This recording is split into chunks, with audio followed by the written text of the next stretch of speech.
కడప జిల్లాలో మిరపకాయ హోర్డింగ్స్ హల్చల్ చేశాయి. టీడీపీ వైసీపీల సోషల్ మీడియాలోని ఈ హోర్డింగ్స్ విపరీతంగా ట్రోల్ అయ్యాయి. ఇది ఓ మార్కెటింగ్ టెక్నిక్ అని ఇప్పుడు స్పష్టమైంది. మిరపకాయ ప్లేస్లో బెండకాయ వచ్చింది, నీకోసమే వచ్చేండబ్బా అంటూ కడప జిల్లాకు వేగా అనే కంపెనీ పట్టుకొచ్చింది. తెలంగాణ మీడియా అకాడమీ చైర్మన్గా నియమితులైన శ్రీనివాసరెడ్డి సీఎం రేవంత్ రెడ్డిని మర్యాదపూర్వకంగా కలుసుకున్నారు. సచివాలయంలో రేవంత్ రెడ్డిని మీడియా అకాడమీ చైర్పర్సన్ శ్రీనివాసరెడ్డి కలుసుకున్నారు. తిరుపతి జిల్లా సత్యవేడు నియోజకవర్గం వైసీపీ నేత కేవీబీపురం మాజీ జెడ్పీటీసీ డేవిడ్ సెల్ఫీ వీడియో కలకలం రేపింది. వైసీపీ ఎమ్మెల్యే అభ్యర్థిత్వం ఆశిస్తున్న తనను స్థానిక నేతలు అవహేళనగా మాట్లాడటం బాధగా ఉన్నట్టు వీడియోలో డేవిడ్ వెల్లడించారు. పురుగుల మందు తాగి చనిపోతున్నట్లు సెల్ఫీ వీడియోలో డేవిడ్ తెలిపారు.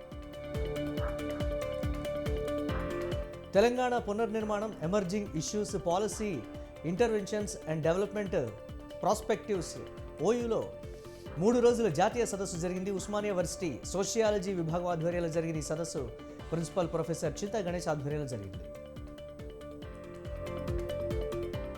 జూబ్లీహిల్స్ రోడ్ నెంబర్ 45లో ఓ కారు బీభత్సం సృష్టించింది. కేబుల్ బ్రిడ్జ్ మీదుగా జూబ్లీహిల్స్ వైపు వస్తున్న కారు అదుపు తప్పి డివైడర్ను ఢీకొని అవతల వైపు వెళుతున్న కారు ఢీకొట్టింది. దీంతో 2 కార్లు ధ్వంసం అయ్యాయి. ప్రాణ నష్టం లేకపోవడంతో అంతా ఊపిరి పీల్చుకున్నారు. పోలీసులు కేసు నమోదు చేసి దర్యాప్తు చేపట్టారు. వికారాబాద్ జిల్లా పూడూరులో బీఆర్ఎస్ మాజీ ఎమ్మెల్యే ఫామ్ హౌస్పై టాస్క్ ఫోర్స్ పోలీసులు దాడి చేశారు. పేకాట ఆడుతున్న 10 మందిని వారు అదుపులోకి తీసుకున్నారు. పేకాట రాయుళ్ల నుంచి 50,990 రూపాయల నగదు, సెల్ ఫోన్లు, కార్లు స్వాధీనం చేసుకున్నారు. వారంతా మాజీ ఎమ్మెల్యే ముఖ్య అనుచరులని సమాచారం. కమ్మ సామాజిక వర్గానికి తగిన ప్రాధాన్యత ఇవ్వాలని కాంగ్రెస్ పార్టీ అధిష్టానానికి కమ్మ రాజకీయ ఐక్యవేదిక విజ్ఞప్తి చేసింది. వచ్చే పార్లమెంట్ ఎన్నికల్లో కమ్మ సామాజిక వర్గ నేతలకు తగిన టికెట్లు కేటాయించాలని సోమాజిగూడ ప్రెస్ క్లబ్లో మీడియా సమావేశంలో ఐక్యవేదిక రాష్ట్ర అధ్యక్షుడు గోపాలం విద్యాసాగర్ విజ్ఞప్తి చేశారు. కల్తీ పెట్రోల్ అమ్ముతున్నారని వినియోగదారులు ఆందోళన నిర్వహించిన సంఘటన సిద్దిపేటలో చోటు చేసుకుంది. సిద్దిపేటలోని నర్సాపూర్ చౌరస్తాలో ఉన్న ఇండియన్ ఆయిల్ పెట్రోల్ బంక్లో పెట్రోల్లో నీళ్లు వచ్చాయని వాహనదారులు ఆందోళన చేశారు.